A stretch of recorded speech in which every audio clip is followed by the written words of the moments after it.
Ladies and gentlemen, digital investors, welcome back to another video. I hope you guys are all enjoying the day, enjoying the Christmas Eve. Hopefully you're not too busy and just relaxing, stuff like that. With that said, guys, we're going to hop into this video. We have some Bitcoin news. We have some SEC news, some VeChain news, a lot of good stuff happening in the crypto space, a lot of weird stuff happening in the crypto space as well. So we're going to start here. If you guys are frequent viewers of the show, make sure you drop the like button. It helps a ton for the YouTube algorithm to help pick this video out and push it to more people. So the world's largest asset manager, BlackRock, is looking for blockchain executive. BlackRock has published a job listing. BlackRock, the world's largest asset management company with more than 7.8 trillion in assets under management, is currently looking to hire a vice president for blockchain lead. Must have 1 year of experience in articulating the technological foundations of blockchain tech, including cryptographic hash functions, distributed network consensus mechanisms, and public-private key cryptography, said the job posting. So if you maybe wanted to go ahead and take this job, that is what they are looking for. BlackRock's chief information officer, Rick Reeder, has recently opinioned that Bitcoin could replace gold and that cryptocurrency is, quote, here to stay. He says digital currency and millennials' receptivity of technology and cryptocurrency is real. Do I think it's a durable mechanism? Do I think it will take the place of gold to a large extent? Yeah, I do, because it's so much more functional than passing a bar of gold around. And earlier this month, the BlackRock CEO, Larry Fink, similarly argued that Bitcoin is a global market asset. Guys, it is crazy to see these guys coming into the space. So now they are making a hire for their blockchain department. Really cool stuff to see, guys. They are obviously preparing for the takeover of digital currencies and a new economy coming into the market. And this is crazy to be a part of it. It's crazy to be documenting this and being in the know, as I'm sure you guys probably feel the exact same way. We also have the publicly traded Canadian firm Mogo to invest in Bitcoin. So we have another company coming in. Mogo, a FinTrack regulated and publicly traded company, intends to make an initial corporate investment of up to $1.5 million in Bitcoin. The firm also wants to make investments in 2021 by using funds from its investment portfolio. As of the end of Q3 this year, Mogo said that the initial purchase would represent roughly 1.5% of the firm's total assets. So not a ton, right? But they're getting exposure to it nonetheless. And why would you get exposure to it if you didn't believe in it, right? And again, we see this a lot where companies come in and they start off with a low percentage, in this case 1.5%, but they continue to buy, and that percentage gets greater and greater and greater over time. As Bitcoin price increases, it's also going to just naturally take up a bigger percentage in their portfolio because it'll just be worth more. Now, the CFO of Mogo said in a statement, "We are strong believers in Bitcoin as an asset class and believe this investment is consistent with our goal to make Bitcoin investing available to all Canadians. In addition, we believe Bitcoin represents an attractive investment for our shareholders with significant long-term potential as its adoption continues to grow globally." Really insane, guys. You know, it'd be hard to say that they didn't take a note from MicroStrategy, right? Talking about Bitcoin representing an attractive investment for their shareholders. If a company is going to have some reserve capital rather than sitting in dead energy, the US dollar, which is doing nothing, and putting that into something like Bitcoin, where it's going to increase in value over time, continue to be adopted and be adopted globally, you know, could that actually have positive price action for their stock? Well, right now with MicroStrategy, we are definitely seeing that. So very cool to see. As we know, though, MicroStrategy owns much more than this Canadian firm. But again, we are seeing more companies taking MicroStrategy's lead, which really wasn't unexpected, right? Of course, MicroStrategy was like the first one. Well, they weren't the first one to buy Bitcoin. Let's get that very clear. They're not the first institution or publicly traded company to come out and buy Bitcoin. However, the amount of Bitcoin they are buying, they own over 1 billion at this point, and how vocal Michael Saylor, the CEO of MicroStrategy, has been, I think, is the reason why they are standing out so much. And of course, we had that Michael Saylor exchange with Elon Musk, talking about he could share him his insider playbook if you wanted to convert Tesla reserves into Bitcoin. So there's a lot of loudness coming out of that. It's definitely bringing an eye to the crypto space, which I love to see. MoneyGram takes wait and see approach as SEC sues partner Ripple. So let's see what MoneyGram said. Now, of course, guys, everybody involved with Ripple is going to be trying to cover their tails, right? Nobody wants legal troubles, especially not with an alphabet government agency. So MoneyGram has yet to see any negative impact on its long-standing business arrangement with Ripple from the US SEC's lawsuit against the latter company. MoneyGram will continue to monitor the situation as it evolves, a company spokesperson said. MoneyGram has continued to utilize its other traditional FX trading counterparties throughout the term of the agreement with Ripple. So they're basically stating that, hey, we're not using XRP to settle payments within their FX trading. MoneyGram has used Ripple's ODL to move in and out of 4 currencies since June of 2019. At the time, the CEO, Alex Holmes, said MoneyGram was becoming a chief partner for cross-border settlement using digital assets. In the complaint filed Tuesday, the SEC seems to make a mention of MoneyGram when it alleges that onboarding onto ODL was not organic or market-driven, but rather subsidized by Ripple. MoneyGram was not identified by name in the SEC complaint. They just say the money transmitter. Here's exactly what they said. They say the money transmitter became yet another conduit for Ripple's unregistered XRP sales into the market, with Ripple receiving the added benefit that it could tout its inorganic XRP use in trading volume for XRP, the SEC alleged. Guys, I'm honestly just kind of excited at this point to see Ripple's response to this, to see this actually go to court so we can get a ruling on this and we can have all the facts brought to the table, because right now the only thing that we get to see is what the SEC is alleging. A lot of people are loving just jumping on that and going with it, but we still get to see Ripple present their case, and then we still get regulatory clarity at the end of the day. And you guys know my opinion on this. I think at the end of this, what we get is what we've wanted, which is regulatory clarity. So I'm just excited that the process has finally started, because the U.S. has sat on their hands for too long. I mean, honestly, how much longer were they going to have us wait? And whatever they rule on Ripple and XRP is going to reflect in the rest of the market that is doing things just like Ripple and XRP, right? There's tons of other coins, tons of projects that are US based, and all of those projects get regulatory clarity as well.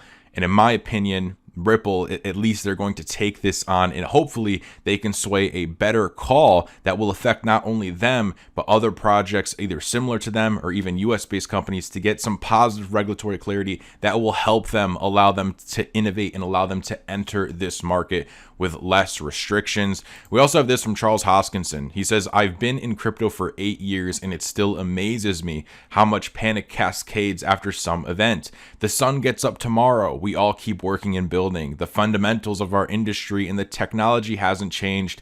Crypto is here to stay and is changing the world. And I thought that was just a really grounding tweet, could kind of bring everybody back to reality. Because there is just a lot of emotions being sloshed around out there. And he says, right, the sun gets up tomorrow. And what do we have after Jay Clayton basically snubbed Ripple like that? We have the new pro-crypto SEC chairman appointed, which is really, really good to see.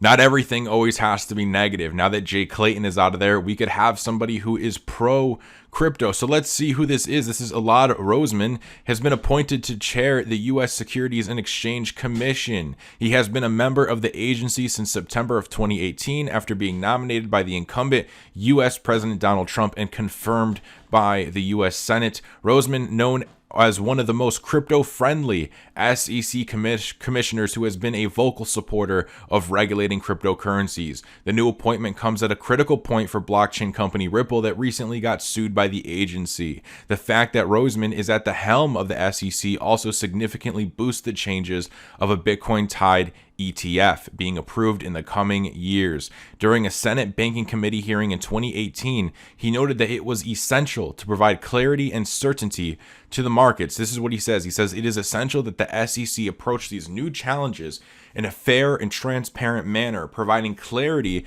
and certainty to the markets and investors, and enforce the laws and regulations that hold market participants accountable.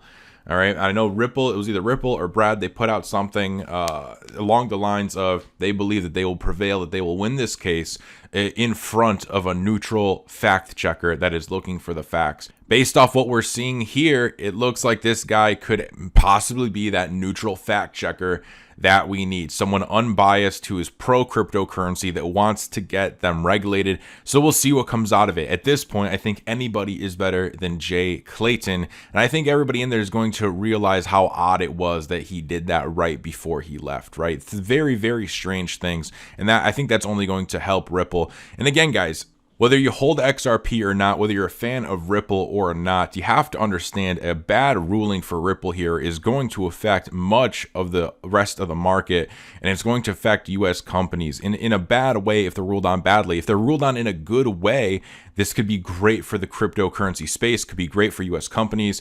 We have just been waiting for regulatory clarity for far too long, and it finally seems as though it's here. We also have U.S. federal regulators set new expectations for stablecoin users, and it's just crazy the amount of news we're getting on this.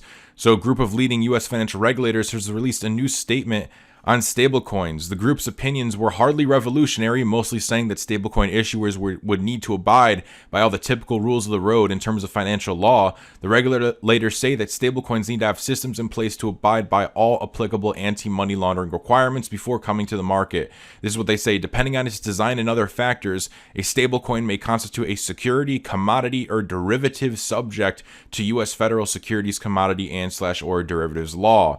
They say the statement reflects a commitment to both promote the important benefits of innovation and to achieve critical objectives related to national security and financial stability.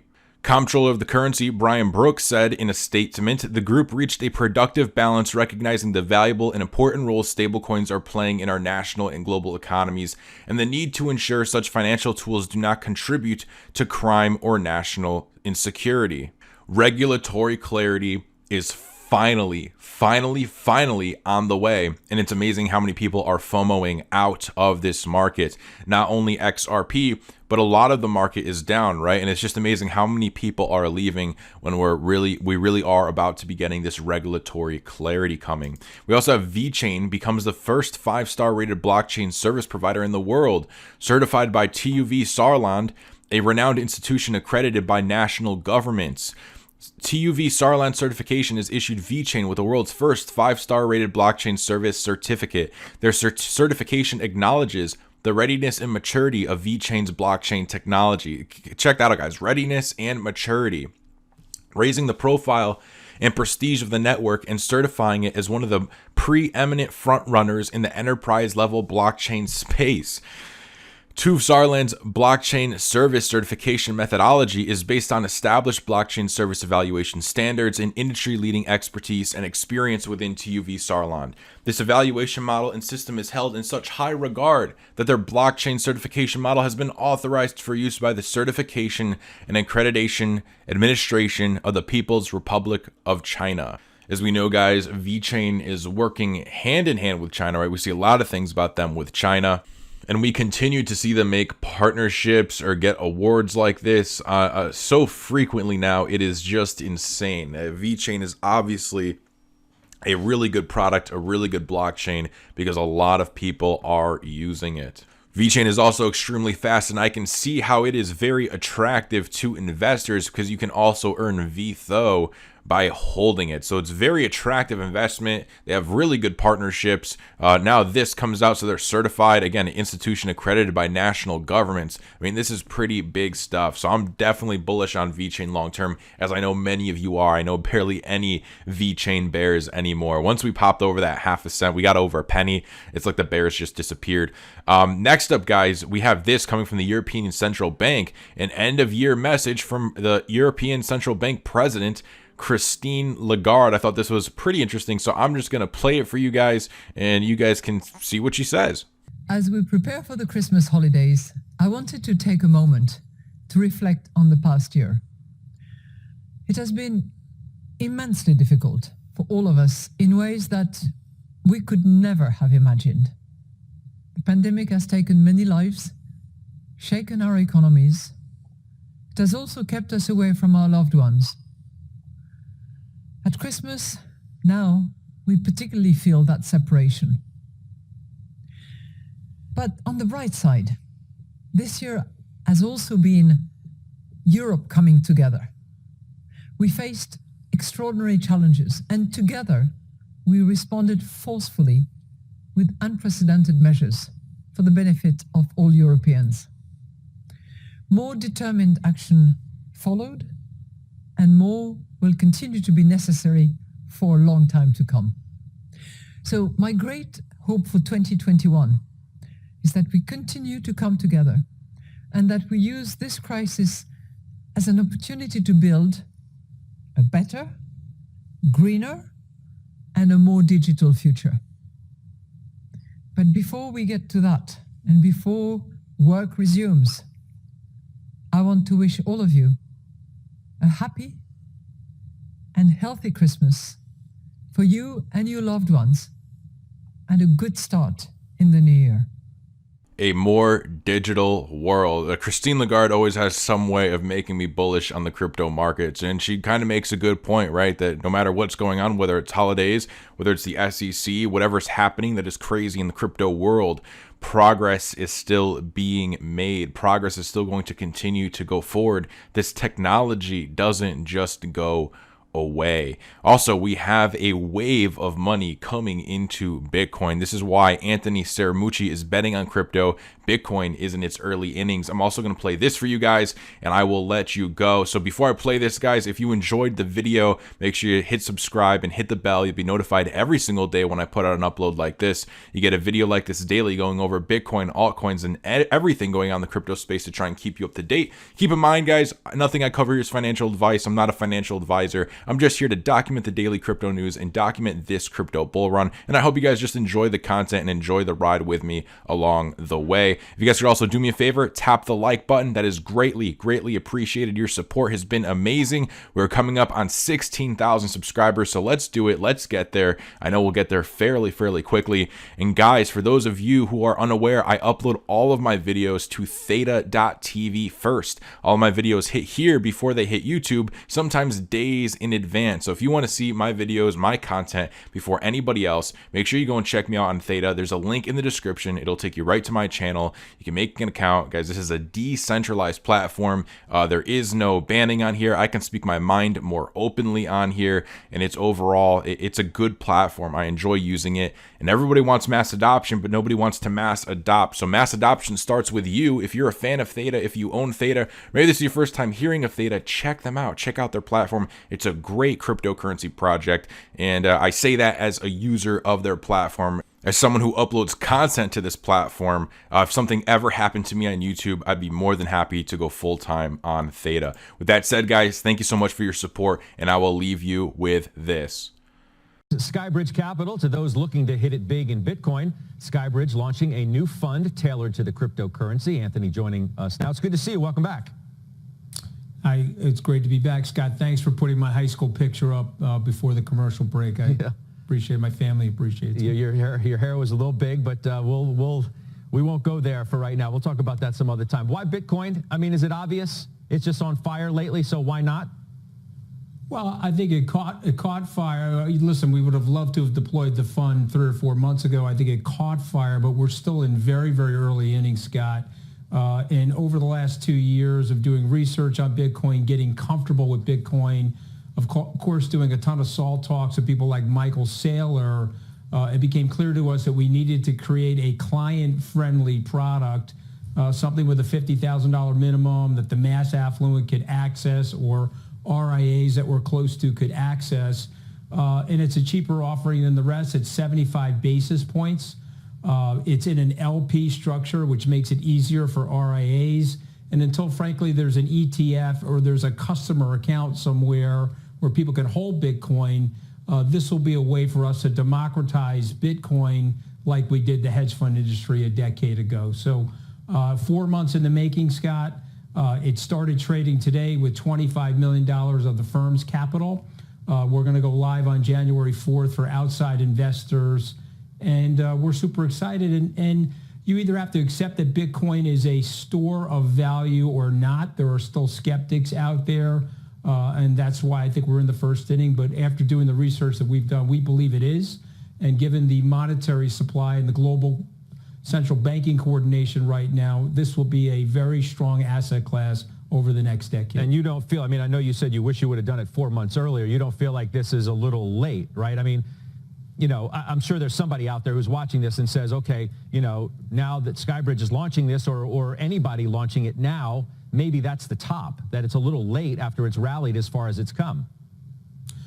Or we could be at the precursor of an avalanche of institutional investors heading in, not wanting to put it on their balance sheets in 2020, but orders indicating and orders building up from a large swath of institutions for the first quarter of 2021. I think that's the more likely scenario. But listen, this is something that has crashed upwards in the last 2.5 to 3 weeks.